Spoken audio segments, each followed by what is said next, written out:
देखिए, आज अधीर रंजन चौधरी जो कांग्रेस पार्टी के वरिष्ठ नेता है, उन्होंने तो कबूल कर दिया है कि ना उनके गठबंधन का कोई मिशन है, ना कोई विजन है। ये तो केवल और केवल मजबूरी में बना हुआ गठबंधन है, जिसका केवल एक ध्येय, एक ऑब्जेक्टिव है कि अपने अपने कमीशन, अपने अपने करप्शन, अपने अपने पॉलिटिकल एम्बिशन और अपने अपने फैमिली के प्रोफेशन को साधना है और इसीलिए एक होना है। इस इंटरव्यू में वो साफ साफ कह रहे हैं कि देखिए, हम सब अकेले तो मोदी जी और अमित शाह जी के द्वारा जो भारत के लिए कार्य किए जा रहे हैं, जो विकास के पथ पर आज भारत चल पड़ा है, जिस प्रकार से मोदी जी आज भारत का मान ऊंचा कर रहे हैं पूरी दुनिया में, उसको रोकने के लिए हम अकेले अकेले तो सक्षम नहीं हैं। इसीलिए चाहे हम एक दूसरे को कितना ही क्यों ना कोसते हो, एक दूसरे को क्यों ना एक दूसरे को गालियां देते हो, हम एक साथ आ जाएंगे ताकि मोदी और अमित शाह जी को रोक सके, अर्थात भारत के लिए जो काम हो रहे हैं उसके अंदर अड़ंगा लगाया जा सके। और आज इसी की वजह से दिखाई भी देता है कि जब कोई मिशन और विशन नहीं होता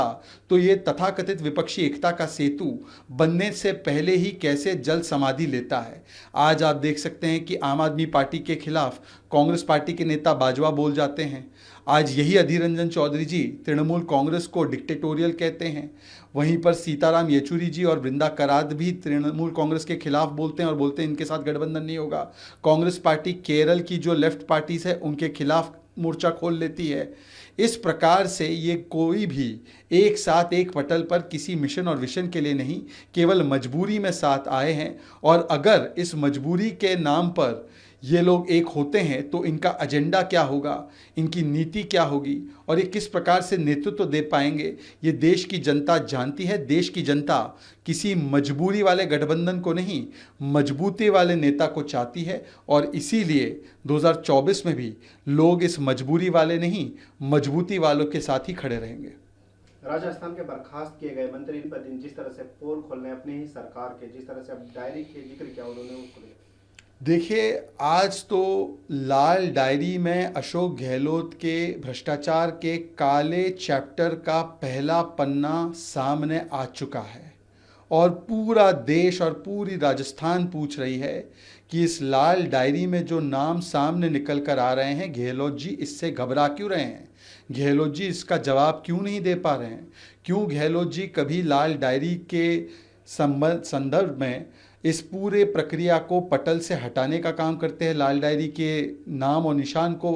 असेंबली से हटाने का काम करते हैं। कभी अशोक गहलोत जी कहते हैं कि इस लाल डायरी में कुछ नहीं है, कभी अशोक गहलोत जी जिस प्रकार से गुडा जी को पिटवा कर असेंबली के भीतर उनके हाथों से लाल डायरी के कुछ पन्ने फाड़ देते हैं। यदि लाल डायरी में कुछ नहीं है तो अशोक गहलोत जी को आकर बताना चाहिए कि जो पन्ने और जो काले चैप्टर आज निकल कर आ रहे हैं भ्रष्टाचार के, उस पर उनका क्या जवाब है। और देखिए, ये अशोक गहलोत जी की जो सरकार है वो राजस्थान के इतिहास की सबसे भ्रष्ट सरकार है और उसका एक एक चैप्टर तो सामने बार बार आता रहा है। ट्रांसफ़र पोस्टिंग स्कैम जिस प्रकार से हुआ, गोविंद डोटासरा के सामने पोल खुल गई, 15 से ज़्यादा पेपर लीक हुए और पेपर लीक माफिया को कांग्रेस पार्टी के नेताओं ने, चाहे वो केसावत हो, चाहे वो ढाका के वकील बनकर सलमान खुर्शीद हो, इन्होंने ही संरक्षण दिया। चाहे वो इल्लीगल माइनिंग माफिया हो, उसको भी संरक्षण देने का काम कांग्रेस कर रही है, ये भरत सिंह विधायक ने कहा है। तो भ्रष्टाचार के जो बड़े बड़े काले चैप्टर है वो इस लाल डायरी से बाहर आ रहे हैं और राजस्थान की जनता कह रही है कि अब नहीं चलेगी भ्रष्टाचार की दुकान, नहीं सहेगा राजस्थान, अब नहीं होगा महिलाओं का अपमान, नहीं सहेगा राजस्थान, बंद करो दलितों का उत्पीड़न और अपमान, अब नहीं सहेगा राजस्थान। इसलिए जब जमीन पर लोग राजस्थान सरकार और गहलोत जी के खिलाफ उतर रहे हैं तो गहलोत जी लाल डायरी पर तो जवाब नहीं देते हैं, पर वो लाल लाल गुस्से में होकर किस प्रकार से लाठीचार्ज करवाते हैं, किस प्रकार से बर्बरता से पिटवाते हैं, उसका भी प्रमाण सामने आ चुका है।